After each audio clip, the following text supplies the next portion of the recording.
Hello friends, welcome to my channel. Income tax में एक नई स्कीम आई है जिसका नाम है ई वेरिफिकेशन स्कीम।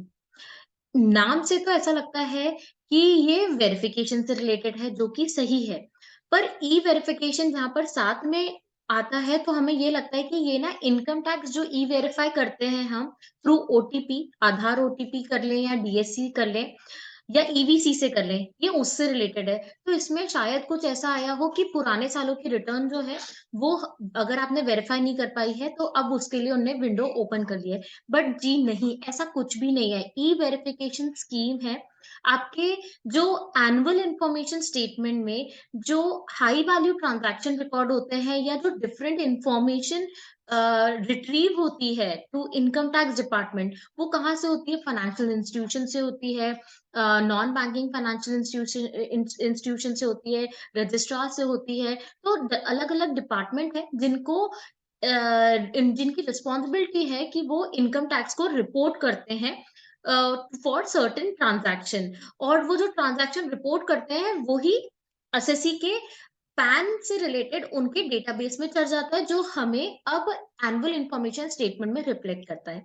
तो अब जो ये इंफॉर्मेशन रिफ्लेक्ट कर रही है एनुअल इंफॉर्मेशन स्टेटमेंट में, क्या ये सही है या गलत है, या पार्टली सही है पार्टली गलत है? तो अगर सही है तो आप उससे इनकम टैक्स रिटर्न अपना फाइल कर सकते हैं, या फिर गलत है तो अगर फुल्ली गलत है तो आप कैसे इस चीज को इनकम टैक्स डिपार्टमेंट को बता सकते हैं, या पार्शली गलत है तो कैसे बता सकते हैं?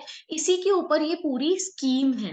तो ये जो स्कीम आई है ये सिर्फ करंट ईयर से रिलेटेड नहीं है। अब आप फाइनेंशियल ईयर 22-23 ईयर की रिटर्न फाइल करने जा रहे हैं, तो एनुअल इन्फॉर्मेशन स्टेटमेंट देख के ही आप रिटर्न फाइल करेंगे, जैसे कोई इन्फॉर्मेशन मिस ना हो जाए। पर जो पिछले सालों की आप रिटर्न फाइल कर चुके हैं और कुछ ऐसी इन्फॉर्मेशन इनकम टैक्स डिपार्टमेंट को मिलती है जो कि आप रिटर्न में नहीं ले सके हैं, तो इसके रिगार्डिंग भी वो इंक्वायरी आपसे कर सकता है, जैसे कि आप अपनी रिटर्न अपडेट कर दें अगर वो इन्फॉर्मेशन सही है। नहीं है तो आप उसको एक्सप्लेन कर दें। तो ये सारी चीजें जो है ना, ये इसी स्कीम के तहत है, जो कि ई वेरिफिकेशन स्कीम है। ये कैसे आई है और इसमें क्या क्या चीजें कवर्ड है, ये इस वीडियो में हम लोग देखेंगे।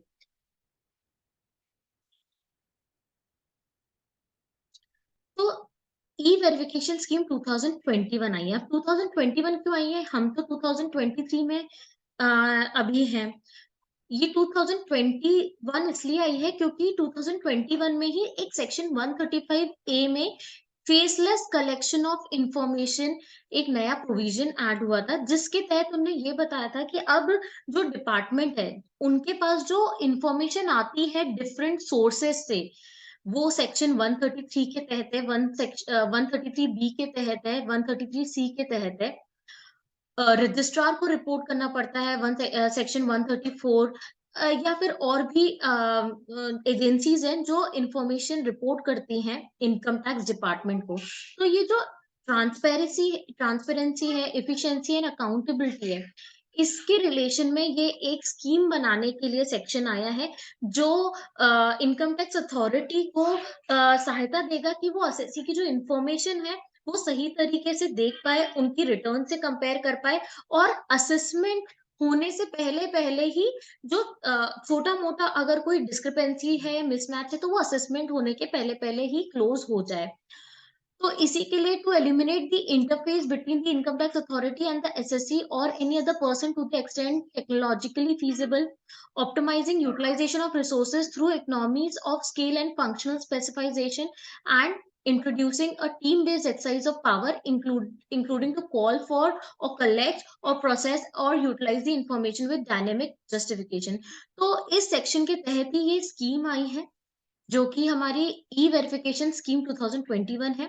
इससे इनकम टैक्स डिपार्टमेंट के पास एक्यूरेट इंफॉर्मेशन आएगी, और वो एक्यूरेट है कि नहीं है ये असेसी को फ्रीडम दी गई है थ्रू दी पोर्टल, कि वो बता पाए कि ये इंफॉर्मेशन एक्यूरेट है, पार्शियली रॉन्ग है, फुल्ली रॉन्ग है, वो सब फीडबैक प्रोवाइड कर पाए।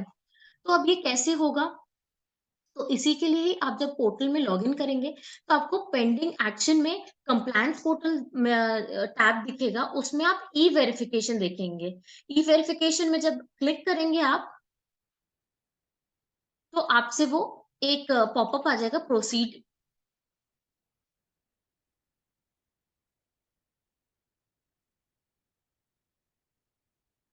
प्रोसीड पे क्लिक करना है और ओके पे क्लिक करना है। तो यहाँ हम कंप्लायंस पोर्टल में आ जाएंगे। कंप्लायंस पोर्टल में आपको एनुअल इंफॉर्मेशन स्टेटमेंट मिलता है, ई वेरिफिकेशन टैब मिलता है और ई वेरिफिकेशन हिस्ट्री मिलता है। अब एनुअल इंफॉर्मेशन स्टेटमेंट में क्या है, इसमें आपको आपकी इंफॉर्मेशन मिलेगी जो कि एसएफटी ट्रांजैक्शंस कहलाते हैं, और ये सही है या गलत है ये आप देख के आप इसमें फीडबैक प्रोवाइड कर सकते हैं, जैसे कि हम अभी तक जानते हैं।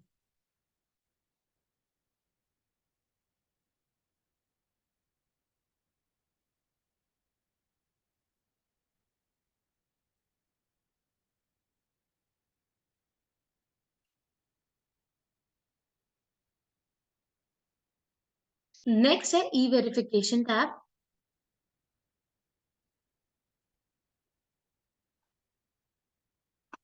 ई वेरिफिकेशन टैब में आप देखेंगे तो अगर कोई आपको नोटिस इशू होता है जो कि सेक्शन 133 सब सेक्शन 6 के तहत है, ये सिर्फ एक इंक्वायरी है कि हमारे पास एक इंफॉर्मेशन है जो इनकम टैक्स डिपार्टमेंट ही इशू करेगा। ये एक पर्टिकुलर इंफॉर्मेशन है, ये सही है कि नहीं ये आप जस्टिफाई करो। तो ये आपके ई वेरिफिकेशन वाले टैब में दिखेगा नोटिस, और उसी के आप रिस्पॉन्स सबमिट कर सकते हैं। अगर वो इन्फॉर्मेशन करेक्ट है और आप ऑलरेडी रिटर्न फाइल कर सकते हैं, तो आपके पास एक तरीका होगा अपडेट करने का रिटर्न। अगर वो इन्फॉर्मेशन करेक्ट है तो आप along with the additional tax return update कर सकते हैं। बट अगर वो इन्फॉर्मेशन करेक्ट नहीं है तो आप जस्टिफाई कर सकते हैं बाय प्रोवाइडिंग दी डॉक्यूमेंट्स, और वो पार्शली करेक्ट है तो आप वैसे भी आप उसको बता सकते हैं। तो इसी के रिगार्डिंग एफएक्यूज भी आए हैं। FAQs on E-Verification Scheme 2021. The FAQ on the E-Verification Scheme 2021 aims to provide general guidance in understanding the procedure and process of the E-Verification Scheme 2021 issued by notification number 137/2021 dated 13th December 2021. These are presented in an easy to understand manner without using the technical wording of the Income Tax Act. अब हम देखते हैं कि क्या क्या क्या questions हैं इसमें। फर्स्ट है, where can I see my financial transaction reported to income tax department by sources और रिपोर्टिंग एंटिटीज। तो जैसे कि मैंने अभी आपको बताया कि जब आप ई पोर्टल incometax.gov.in में लॉगिन करते हैं तो आपको सर्विसेज में एनुअल इंफॉर्मेशन स्टेटमेंट मिलता है। मैं एक बार और बता देती हूँ, सर्विसेज में एनुअल इंफॉर्मेशन स्टेटमेंट मिलता है, यहीं पर आपको सारे आपके ट्रांजैक्शन मिलेंगे कि जो वेरियस एंटिटीज ने इनकम टैक्स डिपार्टमेंट को बताया है। आप वहां पर उस सारी इंफॉर्मेशन को वेरीफाई कर सकते हैं और फीडबैक प्रोवाइड कर सकते हैं। What should I do if I find a transaction which is incorrectly recorded or which does not pertain to me? अगर वो इंफॉर्मेशन गलत है या आपसे रिलेटेड नहीं है तो आपको क्या करना है, वहां पर फीडबैक का ऑप्शन होता है, आपको फीडबैक में क्लिक करके बताना रहेगा कि ये इंफॉर्मेशन सही है, गलत है या जैसी भी है। वहाँ आपको रिस्पॉन्स आएंगे। What happened after I raise my objection to any transaction reported in AIS? जब हम objection raise करते हैं तो क्या होता है? Income tax department will in next 3 to 4 months initiate a process of contacting the source reporting entity which reported the information or transaction and will seek confirmation about the correctness of the data. 3 से 4 महीने के अंदर अंदर जिस भी reporting entity ने वो information बताई थी इनकम टैक्स डिपार्टमेंट को, उससे वेरीफाई किया जाएगा कि इन्फॉर्मेशन सही है कि नहीं। अगर जो रिपोर्टिंग एंटिटी है वो अग्री कर जाती है कि उनसे गलती हुई है, तो वो रेक्टिफाई कर देंगे और आपके स्टेटमेंट को, इस स्टेटमेंट से वो इन्फॉर्मेशन को हटा देंगे। बट अगर वो बोलते हैं कि नहीं, उनने जो डेटा प्रोवाइड किया है वो सही है, तो आपको फर्दर एविडेंस और एक्सप्लेनेशन बताना पड़ेगा ई वेरिफिकेशन स्कीम में। ये सारी चीजें जो होंगी जब आप फीडबैक प्रोवाइड करेंगे एनुअल इन्फॉर्मेशन स्टेटमेंट में, उसके बाद जो प्रोसीजर है वो ई वेरिफिकेशन टैब में होगा, जो कि मैंने अभी आपको बताया कि ई वेरिफिकेशन आपको कंप्लायंस पोर्टल में दिखेगा। अब ये ई वेरिफिकेशन स्कीम 2021 क्या है? When a financial transaction reported by a source or reporting entity is not considered included by you while filing your return of income, a computerized process of identification of such mismatches undertaken. जो भी information reporting entity income tax department को provide करती है, वो information जब आप return file करते हैं तो उसके थ्रू प्रोसेस होती है। और अगर उसमें कोई मिसमैच होता है, मतलब एक additional information income tax department के पास है बट आपने अपनी रिटर्न में नहीं लिया है, तो आपसे इनकम टैक्स डिपार्टमेंट पूछ सकता है। अब वो कौन कैसे पूछेगा, ये हम आगे देखते हैं। A communication is sent to the source reporting entity seeking confirmation of the transaction data reported by it. The source or reporting entity can either confirm the information provided by it or can state that it has wrongly reported and can change the information by revising its statement. सबसे पहले assessee से पूछने के पहले वो reporting entity से पूछेंगे क्या उनने जो डेटा प्रोवाइड किया है वो सही है कि नहीं, और अकॉर्डिंगली फिर इनकम टैक्स डिपार्टमेंट एक्शन लेगा। अगर रिपोर्टिंग एंटिटी कंफर्म करता है कि उसकी इन्फॉर्मेशन सही है और आपने रिटर्न में नहीं दिखाई है, तो असेसी जो टैक्स पेयर है उसको ना एक नोटिस इश्यू होगा सेक्शन 133 सबसेक्शन 6 में। ये कहाँ आपको दिखेगा? ये थ्रू मेल आपको मिलेगा, और हो सकता है आपके एड्रेस पे भी स्पीड पोस्ट करा जाए, और एंड में तो आपके कंप्लायंस पोर्टल में ई वेरिफिकेशन में मिल जाएगा आपको। जब आप पेंडिंग एक्शन देखेंगे तो वहां पर आपके पास आ जाएगा कि आपके ई वेरिफिकेशन पोर्टल में एक नोटिस पेंडिंग है, आपको उसका रिस्पॉन्स देना है।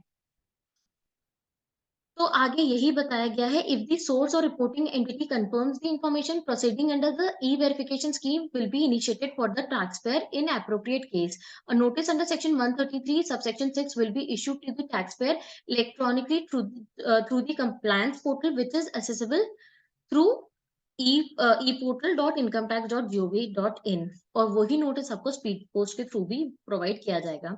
अब ये कौन से मेल में प्रोवाइड किया जाएगा, मेल एड्रेस कौन सा होगा? तो जो भी आप लेटेस्ट रिटर्न फाइल करेंगे और उसमें जो ईमेल आईडी आप बताएं डिस्क्लोज करेंगे और मोबाइल नंबर डिस्क्लोज करेंगे, उन दोनों में ये इंफॉर्मेशन प्रोवाइड की जाएगी।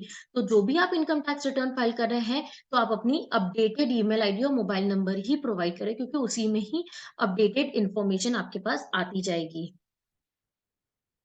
अगर कम्युनिकेशन के बाद टैक्स पेयर को लगता है कि वो जो इन्फॉर्मेशन है वो सही है, उसको रिटर्न में इंक्लूड करना था, बट वो नहीं कर पाया, तो अब उसके पास क्या ऑप्शन है? उसके पास ऑप्शन है अपडेट करने का return under section 139(8)(a।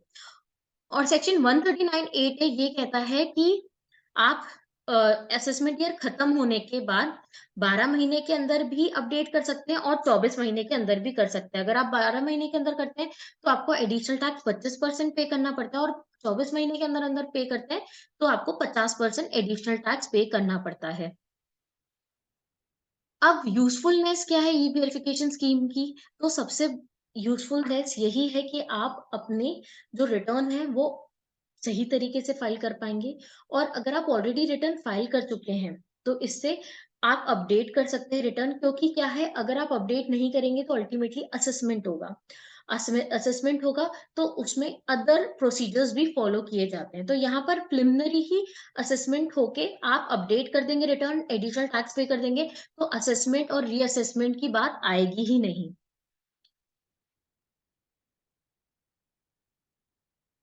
Is the e verification scheme same as e verification of return? ये काफ़ी कन्फ्यूज़न है, जब से ये स्कीम आई है तब से ये कन्फ्यूज़न हो रहा है कि ई-वेरिफिकेशन ऑफ रिटर्न से रिलेटेड ही है क्या? ई-वेरिफिकेशन ऑफ रिटर्न है, जब हम इनकम टैक्स रिटर्न फाइल करते हैं तो हमें वेरीफाई करना पड़ता है थ्रू ई ओटीपी। अगर आप वेरीफाई नहीं करते हैं अपने रिटर्न को, तो आपकी जो रिटर्न है वो इनवैलिड कहलाई जाती है। वो आधार ओटीपी से भी हो सकती है, नेट बैंकिंग से भी हो सकती है, डिजिटल सिग्नेचर से भी हो सकती है ई-वेरीफाई। बट जो ई-वेरिफिकेशन स्कीम है वो टोटली डिफरेंट है ई-वेरिफिकेशन ऑफ रिटर्न से। जैसे कि अभी तक आपने वीडियो में समझ गए हैं कि ई-वेरिफिकेशन स्कीम जो है वो जो डेटा इनकम टैक्स डिपार्टमेंट को मिल रहा है वो एक्यूरेट है कि नहीं। जैसे कि टैक्स पेयर को भी प्रॉब्लम ना हो। अभी तक यही हो रहा था कि जो एआईएस में रिफ्लेक्ट कर रहा है, उस बेसिस पे नोटिस आ रहा है। जब आप फीडबैक प्रोवाइड करते हो तो उसका कोई एक्शन भी नहीं लिया जा रहा, क्योंकि ऐसी कोई पर्टिकुलर स्कीम ही नहीं थी। बट अब स्कीम आ गई है, तो जो भी आप फीडबैक प्रोवाइड करोगे उसको कंसिडर किया जाएगा और अपडेट किया जाएगा। जो नोटिस है अंडर सेक्शन 133 सबसेक्शन 6, ये आपको ई वेरिफिकेशन पोर्टल में दिखेगा और उसका आपको एक्सप्लेनेशन प्रोवाइड करना ज़रूरी है, और वो भी आप ई वेरिफिकेशन पोर्टल से ही करेंगे।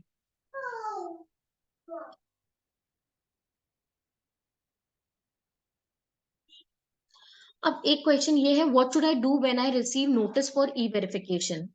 तो आपको, जब आप नोटिस रिसीव कर रहे हैं, तो आपको लॉगिन करना है पोर्टल में, और कंप्लायंस पोर्टल टैब से आपको ई वेरिफिकेशन में जाना है। वहां आपको फाइनेंशियल ईयर क्लिक करना है। दिन जो आपके नोटिस में लिखा होगा, दिन आप बताइए, और रिस्पॉन्स, आप वहां पर रिस्पॉन्स का पेज आएगा, आप सबमिट कर सकते हैं response against the notice.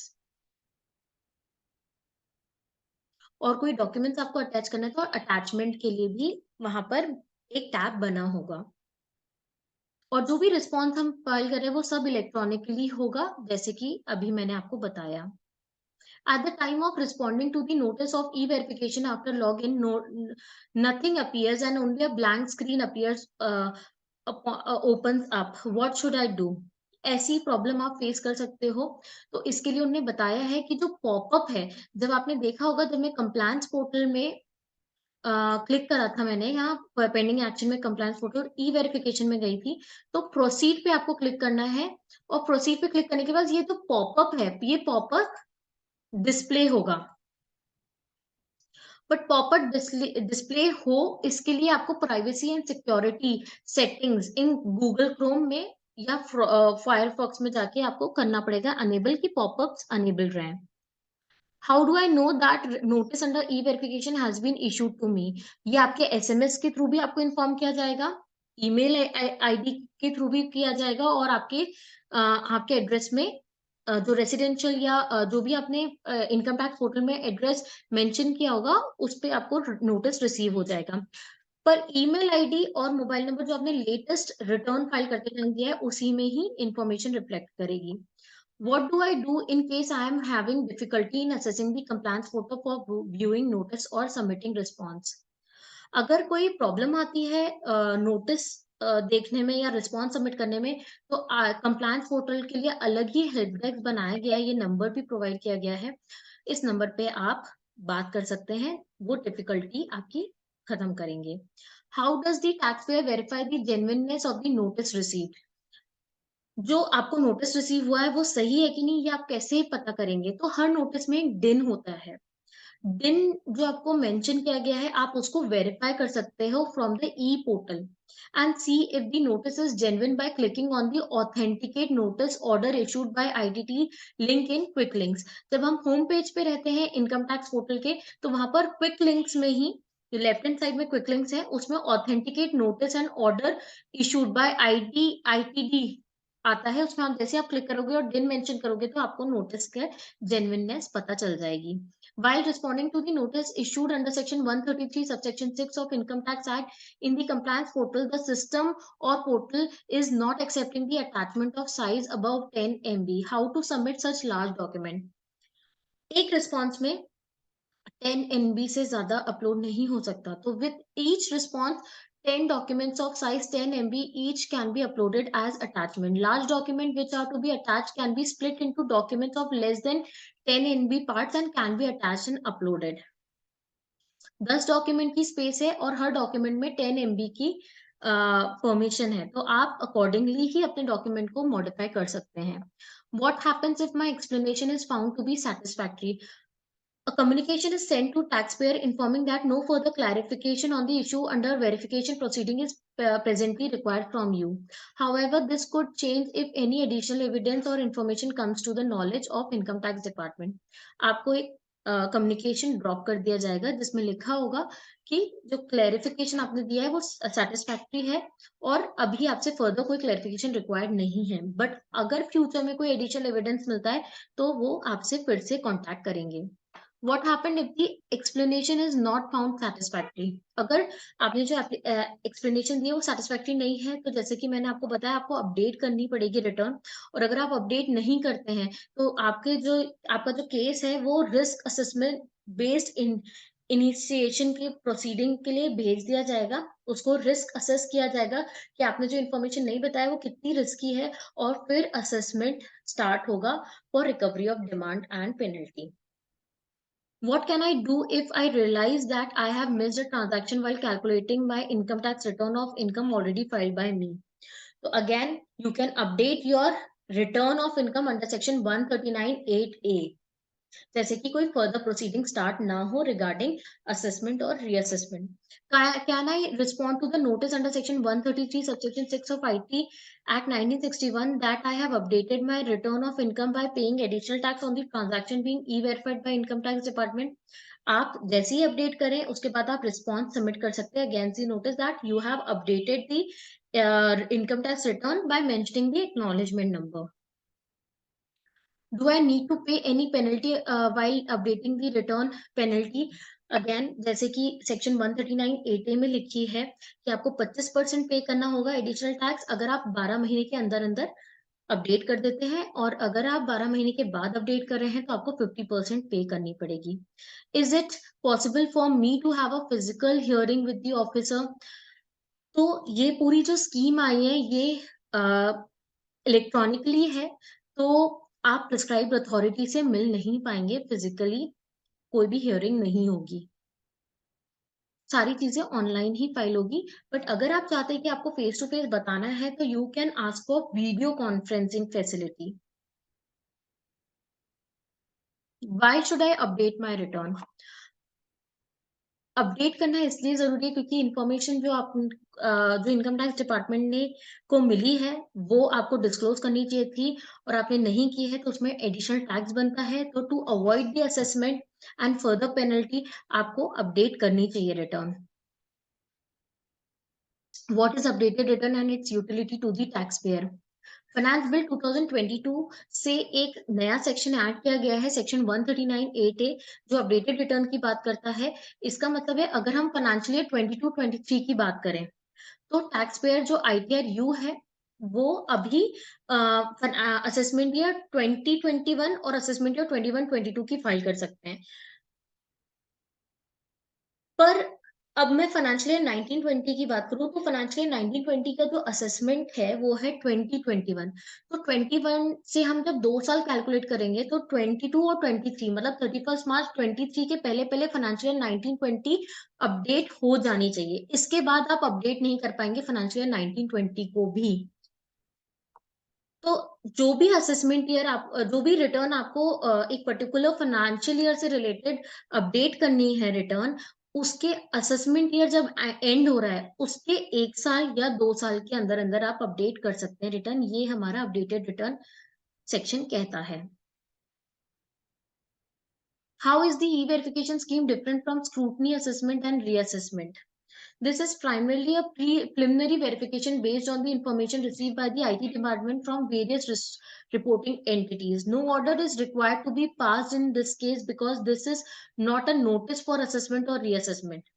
This is only for verification. Once information is verified as correctly reflected in ITR, further step may not be taken by the Income Tax Department with reference to the specific information verified. If information is not included in the return of income, then the taxpayer can update the return. ये जो ई verification scheme है, ये assessment और reassessment के पहले की एक preliminary verification है टू अवॉइड फर्दर असेसमेंट और फर्दर प्रोसीडिंग। तो ये कोई असेसमेंट नहीं बोला जाएगा, ये सिर्फ एक वेरिफिकेशन है कि आपकी जो इन्फॉर्मेशन है अकॉर्डिंग टू योर आईटीआर सही रिफ्लेक्ट करी है कि नहीं पोर्टल में, या आप पोर्टल में जो इन्फॉर्मेशन है वो आपने रिटर्न में इंक्लूड करी है कि नहीं। तो ये कोई नोटिस नहीं है, इसलिए कोई ऑर्डर भी पास नहीं होगा, सिर्फ ये वेरिफिकेशन है, इंक्वायरी की जा रही है। मतलब ये आपको हेल्प कर रहे हैं to correctly file your return. What should the taxpayer do if information provided by income tax department is not correct? तो अगेन आप नोटिस के अगेंस्ट में ये बता सकते हैं, और अभी नोटिस इशू नहीं हुआ है तो आप अपने एआईएस में फीडबैक प्रोवाइड कर सकते हैं that this information is wrong fully incorrect, partially incorrect या डुप्लीकेट एंट्री है। जब आप फीडबैक प्रोवाइड करते हैं तो वहाँ ड्रॉप डाउन आता है, आप ड्रॉप डाउन्स में सिलेक्ट कर सकते हैं। What if you agree to the mismatch between return of income and information explained to you in notice under section 133 subsection 6 of IT Act? तो आपको अपडेट करना है जैसे कि अभी हमने देखा। What are the possible reason for difficulty faced in filling response to the notice under section 113 133 subsection 6? क्या-क्या डिफिकल्टीज आप फेस करते हैं? Response of tax payer is to be submitted on compliance portal which is accessible by e filing portal. जैसे कि हमने अभी जाना कि नोटिस जो 133 सबसेक्शन 6 है वो ई-वेरिफिकेशन पोर्टल में मिलेगा। वहां तक आपको कैसे पहुंचना है? जो इनकम टैक्स पोर्टल है उसमें लॉग इन करेंगे, पेंडिंग एक्शन में जाएंगे, कंप्लायंस पोर्टल पे क्लिक करेंगे, वहां आपको ई-वेरिफिकेशन टैब दिखेगा। Web browser used by the taxpayer is not updated to the latest version and hence the website is not supported by the browser. Latest version आप use करेंगे तो आपको स्मूथली आप वेबसाइट को चला पाएंगे। पॉपअप्स को आपको एनेबल करना है सो दैट आप ई वेरिफिकेशन पोर्टल तक पहुंच पाए। तो these are the FAQs which relates to e verification scheme. मैंने फटाफट से हर एक क्वेश्चन को करा है क्योंकि ये एफएक्यू में पॉसिबल जितनी भी सिचुएशन अकर हो सकती हैं इस स्कीम से रिलेटेड वो कवर की थी, तो इसलिए मैंने एक एफएक्यू को जल्दी से गो थ्रू करा और आपको एक्सप्लेन किया। कुछ नहीं, आपको बेसिकली ये जो इन्फॉर्मेशन रिफ्लेक्ट करी है इनकम टैक्स डिपार्टमेंट में एआईएस में, उसी के बेस पे ये ई वेरिफिकेशन स्कीम बनाई है क्योंकि फाइनेंशियल ईयर 2021 ऑनवर्ड्स जो एआईएस रिफ्लेक्ट कर रहा है उसमें भी काफी लोगों को डिफिकल्टी आ रही है, इन्फॉर्मेशन करेक्ट नहीं है। पर जब आप फीडबैक प्रोवाइड करते हो तो वो इन्फॉर्मेशन हटती नहीं है या वो इन्फॉर्मेशन किसी और पैन से रिलेटेड है, वहां पर आपके पास ड्रॉप डाउन में रिस्पॉन्स भी है कि this information relates to some other PAN, और जब आप पैन और रिलेशन एक्सप्लेन करते हो तब भी वो इन्फॉर्मेशन नहीं हटती है। तो ये सारी चीजें जो है इसी को ही ठीक करने के लिए ये स्कीम लेकर आए हैं और होपफुली इससे और स्मूथनेस आएगी टैक्स पेयर को कि वो इजिली रिटर्न फाइल कर पाए टू अवॉइड असेसमेंट और रीअसेसमेंट। तो अगर आपको ये स्कीम अच्छे से समझ आए तो प्लीज मेरे वीडियो को लाइक करें, चैनल को सब्सक्राइब करें। Thank you.